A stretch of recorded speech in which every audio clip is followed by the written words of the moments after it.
নজর রাখবো পরবর্তী সংবাদে। এসটিজিটি পরীক্ষায় উত্তীর্ণ প্রার্থীরা আজকে তারা মুখ্যমন্ত্রীর নিকট আবেদন জানিয়েছেন।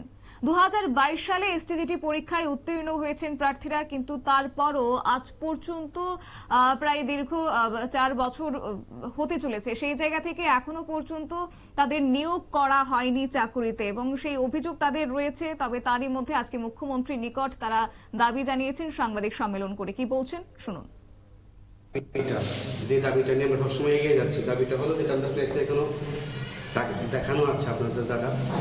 এই মুহূর্তে দাবি নিয়ে কিন্তু আমরা অনবরত এগিয়ে যাচ্ছিলাম, এখনো আছি, আগামী দিনও থাকবো। যে যাতে 2022 সালে যখন আমরা পরীক্ষা দিয়েছিলাম, তারপরে আমাদের মুখ্য যে দাবিটা ছিল সরকারের কাছে বা রিকোয়েস্টগুলো ছিল সরকারের কাছে, যাতে যতজন কোয়ালিফাইড করেছে সবাইকে যেন শিক্ষক পদে নিয়োগ করে, সে এসটি হোক, এসসি হোক এবং ইউআর হোক, সবাইকে যেন গভর্নমেন্ট যেন কাউকে বঞ্চিত না করে যারা কোয়ালিফাইড করেছে। আমরা পূর্বতন যে শিক্ষামন্ত্রী রতন স্যার, ওনার সাথে বহুবার এই বিষয় নিয়ে কথোপকথন করেছিলাম, দেখা করেছিলাম এবং সিএম স্যারের কথা আমরা চেষ্টা করেছিলাম এই বিষয় তুলে ধরার জন্য, যাতে প্রতি সপ্তাহ রেজাল্ট ডিক্লেয়ার করে যতজন কোয়ালিফাইড করা হয়েছে সবাইকে শিক্ষক পদে নিয়োগ করে এসটিজিটি, যারা নবম ও দশম শ্রেণীর শিক্ষা কাজে নিয়োজিত থাকে স্কুলগুলির মধ্যে। আপনি হয়তো অবগত আছেন যে নবম ও দশম শ্রেণীর শিক্ষক স্বল্পতা এখন রাজ্যে কেমন আকার মানবতাকে ধারণ করে আছে।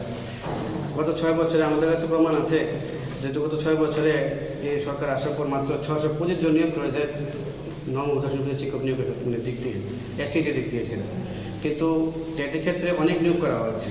আমরা বুঝতে পারছি না যে নবম ও দশম শ্রেণীর মাধ্যমিক স্তরের শিক্ষা ব্যবস্থার ক্ষেত্রে যে শিক্ষকতা করার যে যতটুকু দরকার শিক্ষক, সেই পরিমাণ কেন নিয়োগ করা হচ্ছে না।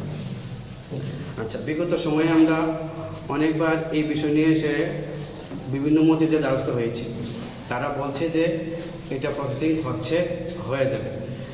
অন্তিম সময়ে এসে এখন আমরা যখন পত্রিকার মাধ্যমে দেখতে পাচ্ছি যে 700 পোস্ট একটা নিয়োগের বিষয় উঠে আসছে শিক্ষক পদে নিয়োগ করার জন্য, তো সেটা এখন এসটিজিটি কিনা এটা আমরা কাছে পুরোপুরি ক্লিয়ার না। আমরা দেখেছি বিগত সময়। আপনারা শুনলেন তাদের বক্তব্য এবং মুখ্যমন্ত্রীর কাছে আজকে তারা কাতর আবেদন জানিয়েছেন এবং দেখা যাক এখন রাজ্যের মুখ্যমন্ত্রী তাদের কতটুকু সদুত্তর দেয়, সেদিকেই তাকিয়ে রয়েছে এসটিজিটি উত্তীর্ণ পড়ুয়ারা।